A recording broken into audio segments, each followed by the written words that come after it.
അപ്പോൾ എല്ലാവർക്കും നമസ്കാരം. വീണ്ടും നമ്മൾ കൃഷിയിടത്തിൽ വന്നിരിക്കുകയാണ്. നമ്മളന്ന് കപ്പ നട്ടേ പിന്നെ നമ്മൾ തമ്മിൽ കണ്ടിട്ടില്ല. അപ്പോൾ നമുക്ക് വീണ്ടും ഒരിക്കൽ കൂടി ഈ കൃഷിയുമായി ബന്ധപ്പെട്ട് നമുക്ക് കാണാൻ പറ്റി. ഇതാ കപ്പയൊക്കെ ഇതുപോലെയൊക്കെ ആയിട്ടോ. ഇതുണ്ടോ, ഇത് ആമ്പക്കാടൻ കപ്പയാണേ.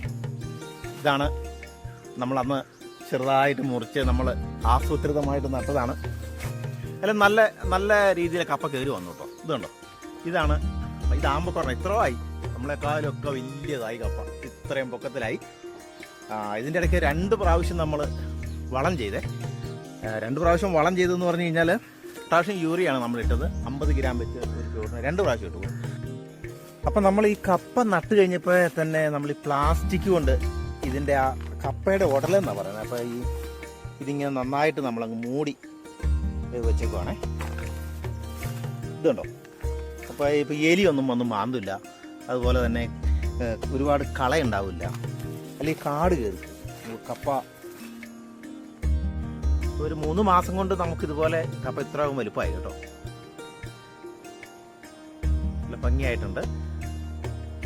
ഈ കൃഷി എന്ന് പറയുന്നത് ഒരു ഭാഗ്യം കേട്ടോ.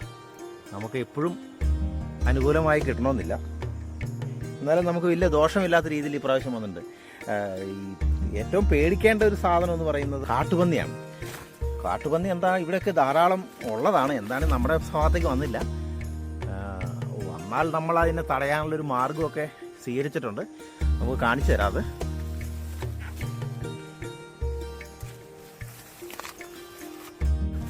ഇത് കണ്ടോ, ഇതുപോലെ നമ്മൾ വലയൊക്കെ കെട്ടി മറച്ചു വെച്ചിരിക്കുകയാണ്.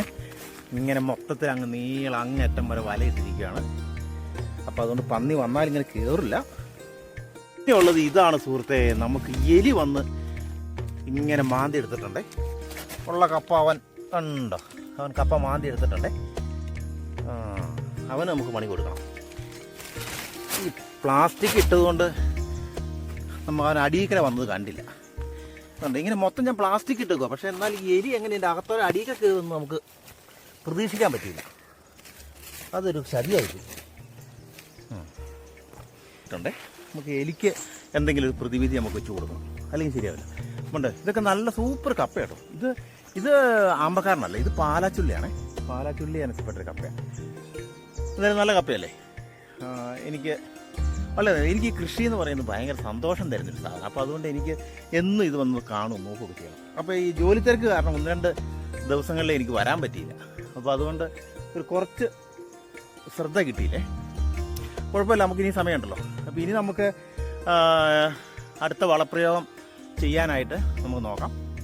അതിന് നമുക്ക് ആദ്യം നമുക്ക് ഈ വളം ചെയ്യാൻ വേണ്ടി ഞാൻ കൃഷി ഓഫീസറുടെ ഉപദേശം തേടിയിരുന്നു. കേന്ദ്ര കൃഷി മന്ത്രാലയത്തിലേക്കാണ് വിളിച്ചത്. അപ്പോൾ ഏത് കൃഷിയും നമുക്ക് ചെയ്യുന്നത് കഴിയുമ്പോൾ നമ്മൾ ഈ അരവൈദ്യൻ ആളെ കൊല്ലും എന്ന് പറഞ്ഞ പോലെ അവിടെ ഇവിടെയും ചോദിക്കണ്ട, നമുക്ക് നേരെ കൃഷി ഓഫീസറെ വിളിക്കാം. കൃഷി ഓഫീസറെ വിളിച്ചു കഴിഞ്ഞാൽ കൃത്യമായിട്ട് കിട്ടും. ഒരു ടോൾ ഫ്രീ നമ്പറുണ്ട്. നമുക്കൊന്ന് ഇനി എന്താ ചെയ്യേണ്ടത് നമുക്കൊന്ന് വിളിച്ചു നോക്കാം. അപ്പോൾ കേന്ദ്ര കൃഷി മന്ത്രാലയത്തിൻ്റെ നമ്പർ ഞാൻ പറയാം. നമുക്കിനി ചെയ്യാനുള്ള വളം എന്താണെന്ന് നമുക്ക് ചോദിക്കുകയും ചെയ്യാം. അപ്പോൾ അതിന് നമുക്ക് ആ നമ്പറിലേക്ക് ഒന്ന് കോൾ ചെയ്യാം. 1800180151. ഇതാണ് നമ്പർ. കിസാൻ കോൾ സെന്ററിലേക്ക് സ്വാഗതം.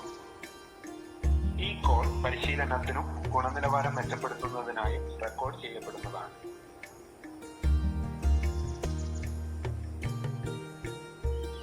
നമസ്കാരം, കിസാൻ കോൾ സെന്ററിലേക്ക് സ്വാഗതം. പറയുന്ന താങ്കൾ എങ്ങനെയാണ് സഹായിക്കേണ്ടത്? ഞാൻ ഇടുക്കി ജില്ലയിൽ നിന്നാണ് വിളിക്കുന്നത്. പേരെന്താണ്? പേര് രാമൻകുട്ടി എന്നാണ്. ഷാജി എന്നും പറയും. ഓക്കെ.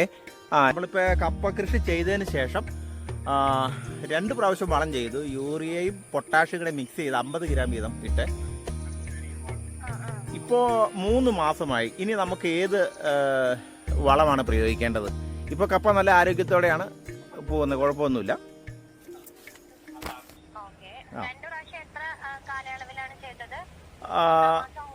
1-ാം മാസം 3-ാം മാസം ചെയ്തു കഴിഞ്ഞു. സാധാരണ ഇതിൽ നമ്മൾ പറയുന്നത് ഫസ്റ്റ് ഡോസ് പറയുന്നത് ഇതുപോലെ അരിവളായിട്ട് കൊടുക്കും. ആ. സെക്കൻഡ് ഡോസ് 2 മാസം കഴിഞ്ഞിട്ട്, ആ. തേർഡ് ഡോസ് 3 മാസം കഴിഞ്ഞിട്ട്. അതിനുശേഷം പിന്നീട് വളമൊന്നും പറയുന്നില്ല. ഇല്ലല്ലേ? അപ്പൊ ഇനി നമുക്ക് വളമൊന്നും ചെയ്യേണ്ട ആവശ്യമില്ല. വേണ്ട വേണ്ട. ശരി. കാരണം അത് അത്യാവശ്യം കരുത്തുണ്ട്, നന്നായിട്ട് തന്നെ പോയിക്കോളൂ. വേറെ മഞ്ഞളിപ്പോ വേറെ പ്രശ്നങ്ങളൊന്നും ഇല്ലല്ലോ. ഇല്ല, മഞ്ഞളിപ്പൊന്നുമില്ല, വേറെ കുഴപ്പമൊന്നുമില്ല, പ്രശ്നമൊന്നുമില്ല. അപ്പൊ ഇനി നമുക്ക് വളമൊന്നും ചെയ്യണ്ടല്ലോ. ആവശ്യമില്ല. ശരി. വേണ്ട വേണ്ട. Okay, thank you. ഓ. അപ്പം നമുക്ക് എന്തെങ്കിലും സംശയം ഉണ്ടെങ്കിൽ കൃഷി ഓഫീസിലേക്ക് വിളിക്കുന്ന നമ്പർ ഒന്നുകൂടെ പറയാം. 1800-180-1551. ഈ നമ്പറിൽ വിളിക്കുക. ആ നമ്പറിൽ വിളിച്ചാൽ നമുക്ക് കൃഷി സംബന്ധമായ എല്ലാ കാര്യങ്ങൾക്കും അവർ കൃത്യമായൊരു മറുപടി പറഞ്ഞു തരും. അപ്പോൾ ഈ കൃഷി തന്നെയല്ല, നമുക്ക് പൂച്ചെടി ആയിക്കോട്ടെ, അല്ലെങ്കിൽ വലിയ മരങ്ങൾ കൃഷി ചെയ്തായിക്കോട്ടെ, എന്തിനും നമുക്ക് വിളിക്കാവുന്ന ഒരു നമ്പറാണ് ഈ ടോൾ ഫ്രീ. അപ്പോൾ അങ്ങോട്ട് വിളിച്ചു കഴിഞ്ഞാൽ നമുക്ക് 24 മണിക്കൂറും അതിനുള്ള സംവിധാനം അവിടെയുണ്ട്. അവർ നമ്മുടെ കോൾ എടുക്കും, അതുപോലെ തന്നെ നമുക്ക് നല്ല ഉപദേശം തരും. ഏതായാലും നമുക്കിപ്പോൾ വളമൊന്നും ഇടണ്ടെന്നാണ് പറഞ്ഞിരിക്കുന്നത്. കപ്പ അത്യാവശ്യം വലിയ കുഴപ്പമില്ലാത്ത രീതിയിൽ നിൽക്കുന്നുണ്ട്, നിങ്ങൾക്ക് കാണാൻ പറ്റും. അപ്പോൾ വീഡിയോ ഇഷ്ടപ്പെട്ടെങ്കിൽ നിങ്ങൾ ലൈക്ക് ചെയ്യാനും ഷെയർ ചെയ്യാനും മറക്കരുത്. ഇത് ഫേസ്ബുക്കിലെ കാണുന്നെങ്കിൽ നിങ്ങൾ തീർച്ചയായിട്ടും എൻ്റെ പേജ് ഒന്ന് ഫോളോ ചെയ്യണം. അപ്പോൾ അടുത്ത വീഡിയോയുമായിട്ട് ഞാൻ വീണ്ടും വരാം. അതുവരേക്കും എല്ലാവർക്കും നമസ്കാരം.